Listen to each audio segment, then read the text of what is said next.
How do you use the Push 3 standalone together with a hardware synthesizer? And that is what we're going to explore in today's video, because I don't know. So I've invited a dear friend of mine to help us figure this out. Hi, my name is LNA. I'm the creator of LNA Does Audio Stuff, a YouTube channel for all kind of audio stuff, especially Ableton Live, a lot of Ableton Live, push and modular stuff now as well. So the first connection would be the most important one, which is getting audio from a synth into push standalone. So I'm going to go from the line out into the input one of push. Okay, let's go to the settings, and from there we're going to go to audio settings there. Here you can select sample rate, buffer size, then we have 1 preamp type and 2 preamp type. So these are for the line 1 and 2. We can also link them here to 1 and 2 together if you have a stereo input. Otherwise we have preamp type. So example, line is the kind of the softest, inst, which is great for guitars, and then we have high, which is great for example some little bit weaker synths and so on. So example, I'm gonna go with the inst now for this one. Now we can go and find an audio track. So here we can go into the mixer and we can see all the mixing options. But if we want to select an audio input for a channel, we're gonna go and click that again, and we can select the monitoring option, input and output option, where does the input come from, so external in and input channel 1.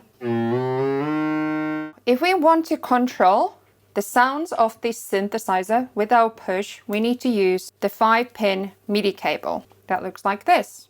First, we're going to go from MIDI out to MIDI in.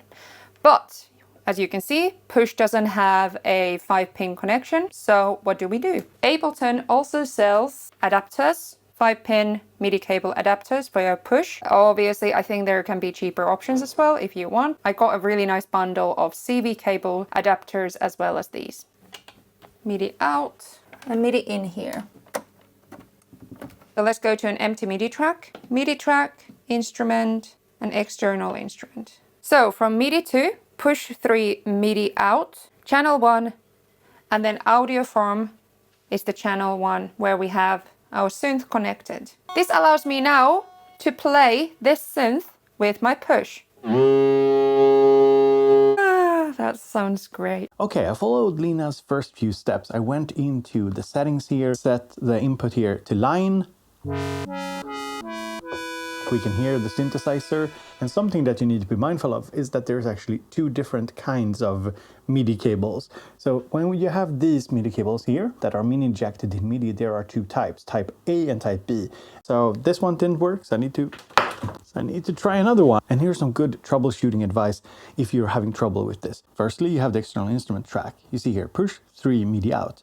If this doesn't show up, you have to go into the settings, go to MIDI, and here you have, if you scroll here, input as well as output.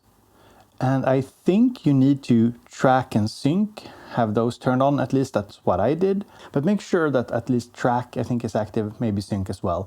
And then go back here, external instrument, make sure that channel here is set to the same channel as the synth, and that the audio is set to the correct track, and that you have the correct MIDI cable, and then it should work. If you are a complete beginner with push and some of this stuff is like, then I'm giving all those followers minus 10% of my online courses. So I have their Push 2 101 course, Push 3 101 course, as well as Push Live Performance course that tells you all about like looping and everything. Okay, another way that we can connect is CV. So these cables are from Ableton's shop. You can probably get some cheaper ones as well, but these work really well. So they have 2 colors. We have yellow and we have white. White is the lower number, yellow is the higher number. And where we're gonna plug them in is the pedal boards here on the port number 1. Now we're gonna go to the settings, pedals and CV, and there you see trigger, sustain, right? And these are the defaults from the pedals. But we can also select CV out and CV out. I have a drum rack on a MIDI track. I can go and add a tool that helps us control CV. So So the pack is called CV Tools. You also have here CV Tools Intro. There you can find push 3 presets. They already done all the routing.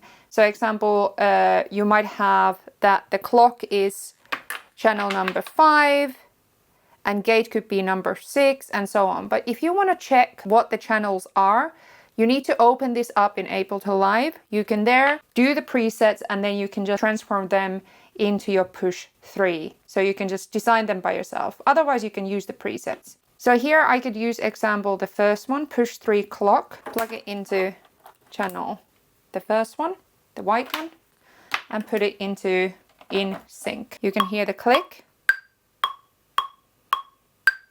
I can change the tempo. Now let's put this on.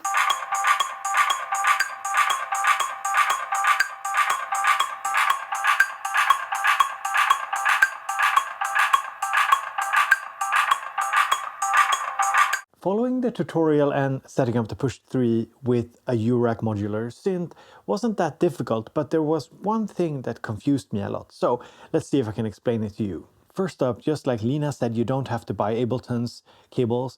This is just a TRS to dual TS splitter cable that I use for my pedal board. And it basically takes a stereo signal coming out from the pedal outputs over here and splits it into 2 mono signals. And then you can just take a cable like this, TS to mini jack TS cable, and plug it in. So I followed Lina's instructions, plugged it in the back here in the pedal input, but then it got a little bit complicated for me as a newbie, and this is something that might trip you up a bit. So if I select a MIDI track, I press plus, I can go to device, I can go to packs, we have the CV Tools intro, just like Lina said. And here are presets. The presets are the ones that I recommend using, and they basically tell you, so this one here that I'm using is called Gate Pitch AT Slide. It means that the first signal going out, I think from the left cable here, is gate, and then the second one is pitch. So the red output is pitch, and then the second pedal output is aftertouch and slide, which is 2 additional signals that I could use to control something. But once I had it set up, it was smooth sailing.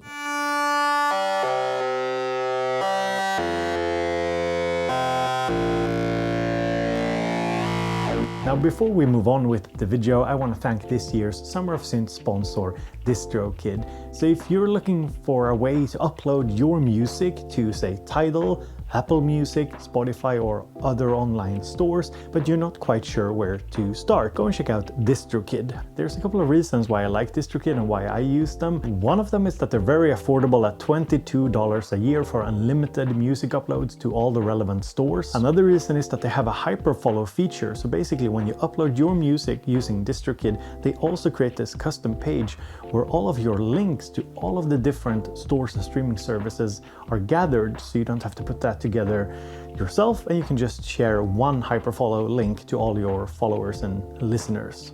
And another thing I like is that DistroKid has an app for your smartphone. If you want to release your music to the world, go and check out DistroKid, linked down in the description. If you use my link, you get a discount and you support the channel and Summer of Synths.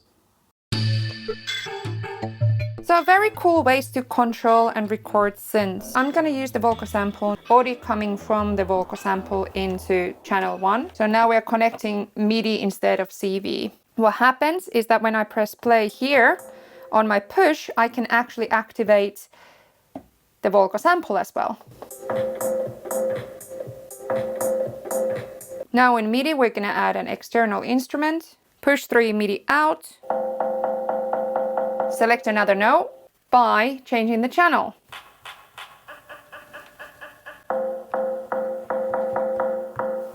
Something cool I like about it is that, example, if we have a synth sound from microbrute or vocal sample, is that we can go and change the layout. If we click it twice, we're going to now be in the sequencer mode. I have fixed length on, which means that I create automatically 2 bars. I can now click here and it will add the notes into the sequencer.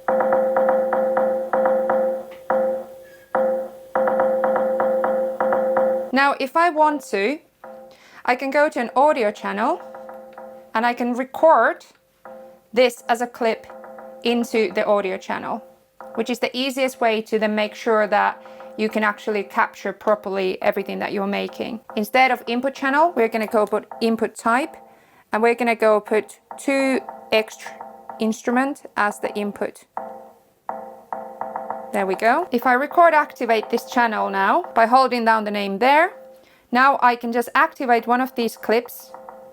These are empty clips here, and it will start recording. So it works exactly the same as in Ableton Live. We can record, resample anything to an audio channel using a separate audio track. Or if we want to, we can also go to scale and go to example A minor. Utilize the scale function in push. Now everything's going to be in A minor.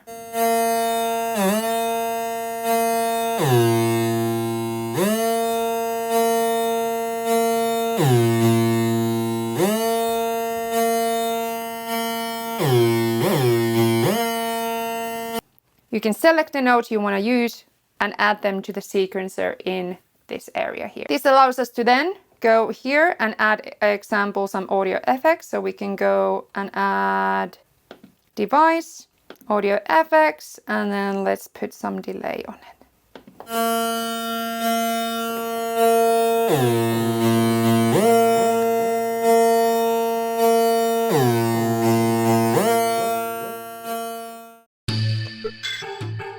So my tip to have a fast workflow with synths and push is to utilize templates.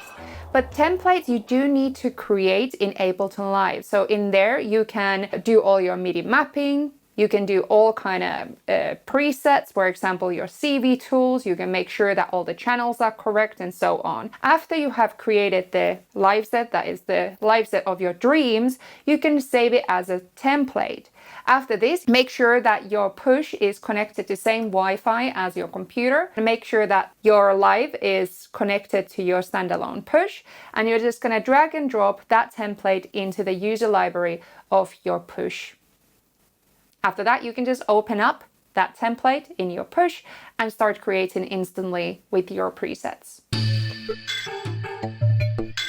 Another cool way to utilize synth sounds with push is, example, we can record some audio to this channel, audio channel here, and record a little clip.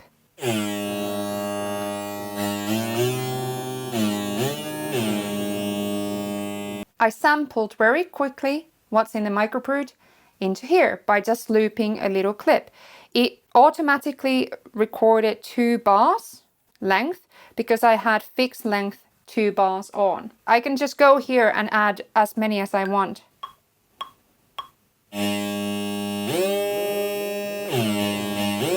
This is a great way of also utilizing looping in live performance. So if you want to loop whatever is here, just activate an audio track, put the signal through there, and then use the clips to loop your instrument. But this is a really cool way of utilizing these sounds that we have now looped. So example, if we have this clip activated, we have this button here on the lower right corner called convert. And if we click that while having this clip activated and this track activated, we can now convert this sample into simpler drum pad, harmony to MIDI, melody to MIDI, drums to MIDI. So if you want to example now convert what you have here into a drum pad, you can do that. So example, let's say that you have had a drum machine and you want to sample that into a drum pad, you can do that. Otherwise, instrument like this, we can go and put it into simpler. Now we can go example and go to slice mode. I'm going to go to simpler and click it once, global, and I'm going to add some volume to it because it's a bit quiet. Okay, now we're in the session view, so let's go to note view. So now you can see here some clips that are active.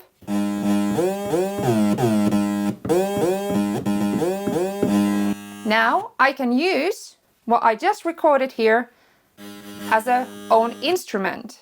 So example, I can create a clip. Let's put metronome on.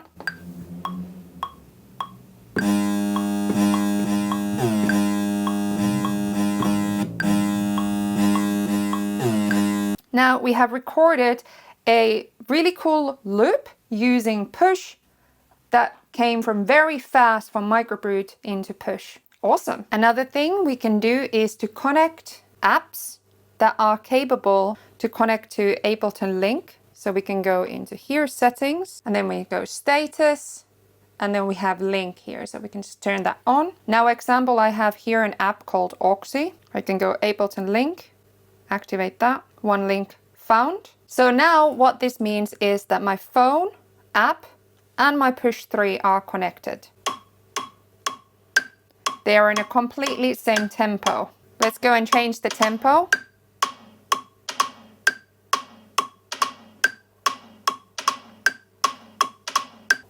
Awesome. Thank you for having me here on this channel. And remember to check out my Ableton Live and Push courses on my website. And you can also get that little discount code. And also check out my YouTube channel, LNA Does Audio Stuff. Happy Push Synth time. Thank you so much, LNA Audio, for helping me understand the Push 3 standalone together with hardware synths. Sometimes even someone like myself, who spends a lot of time figuring things out, need a little bit of help.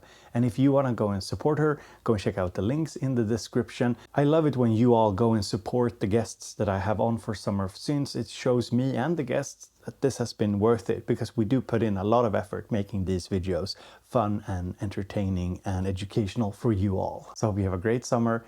Talk to you all later.